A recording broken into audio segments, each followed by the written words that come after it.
Arestado ang isang Amerikano sa Cebu City dahil daw sa iligal na pagsusulisit gamit ang pangalan ng dalawang lokal na opisyal. Nagsorry naman ang suspect na nagsabing kailangan lang niya ng pamasahe pabalik ng Amerika.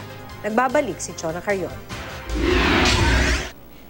Inaristo ng Mambaling Police Station sa Cebu City ang Amerikanong si Johnny Betts. Inireklamo siya ng may-ari ng isang establishmento sa lungsod dahil daw sa kahinahinalang pagsosolicit. Ginagamit daw ng dayuhan ang pangalan ni Cebu City Vice Mayor Edgardo Labella at Cebu Vice Governor Agnes Magpale para makakolekta ng pera. Sa solicitation letter ni Betts, nakasaad na nangangailangan siya ng pera para makabalik sa kanyang bansa.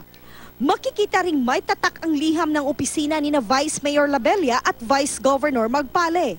Napag-alamang una na palang nagpunta si Betts sa mga opisina ng dalawang opisyal para manghingi rin ng tulong. First by a foreigner. Ubay nagitagkuan, ilagay. Humingi naman ng tawad sa Vice Governor ang dayuhan. Depensa niya, kailangan ng talaga niya ng pera dahil niluko siya ng kanyang asawa sa Amerika. My asawa, I sent her 250,000 pesos and she swindled the money and she went hiding. She's not been able to be found as of now. Hindi pa nagbibigay ng pahayag ang opisina ng Vice Alkalde ng Cebu City.